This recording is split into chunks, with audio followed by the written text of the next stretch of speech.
Hi, digital ഇലക്ട്രോണിക്സിലെ important ആയിട്ടുള്ള ഒരു ടോപ്പിക്കാണ് binary addition. So binary addition നമുക്ക് എങ്ങനെ പെർഫോം ചെയ്യാം അതറിയണമെങ്കിൽ ഇതുമായി ബന്ധപ്പെട്ട ചില റിസൾട്ട്സ് ഉണ്ട്. ആ റിസൾട്ട്സ് നിങ്ങൾ പഠിച്ചിരിക്കണം. സോ ആ റിസൾട്ട്സിനെ പറ്റിയാണ് ഈ ഒരു വീഡിയോ. സോ ബൈനറിയിൽ രണ്ട് നമ്പേഴ്സ് മാത്രമേ ഉള്ളൂ. അത് 0യും 1ഉമാണ്. ഇത് എപ്പോഴും നിങ്ങളുടെ മനസ്സിൽ വേണം. ഇനി നമുക്ക് റിസൾട്ട് ഓരോന്നായിട്ട് നോക്കാം.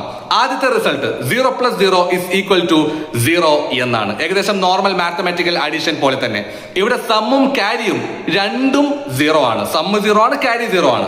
ഇനി അടുത്ത result 0 + 1 = 1. Again normal mathematical addition പോലെ തന്നെ ഇവിടെ സമ്മ് 1ഉം ക്യാരി 0യുമാണ്. ഇനി അടുത്ത റിസൾട്ട് 1 + 0 = 1. അതും നോർമൽ മാത്തമാറ്റിക്കൽ അഡീഷൻ പോലെ തന്നെ ഇവിടെ സമ്മ് 1ഉം ക്യാരി 0യുമാണ്. ഈ 3 റിസൾട്ട്സ് ഓർത്തിരിക്കാൻ വളരെ സിമ്പിൾ ആണ്. ഇനി വരുന്ന 2 റിസൾട്ട്സ് ആണ് ഏറ്റവും ഇമ്പോർട്ടന്റ്. അപ്പൊ അടുത്ത റിസൾട്ട് 1 + 1 = 2 എന്നല്ല, തെറ്റാണ്.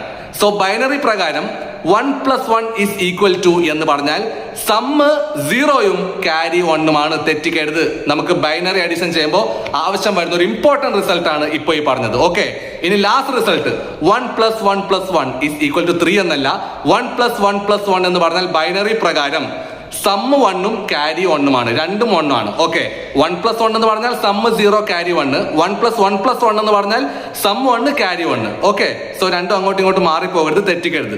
സോ ഈ 5 റിസൾട്ട്സ് നിങ്ങൾക്ക് അറിഞ്ഞിരിക്കണം ബൈനറി അഡിഷൻ നിങ്ങൾക്ക് സക്സസ്ഫുള്ളി പെർഫോം ചെയ്യണമെങ്കിൽ. ഓക്കെ, സോ മനസ്സിലായി കാണുമെന്ന് പ്രതീക്ഷിക്കുന്നു. സോ ബൈനറി അഡിഷനുമായി ബന്ധപ്പെട്ട പ്രോബ്ലംസ് ഇനി നെക്സ്റ്റ് വരുന്ന വീഡിയോയിൽ നമുക്ക് ഡിസ്കസ് ചെയ്യാം. Okay, thank you.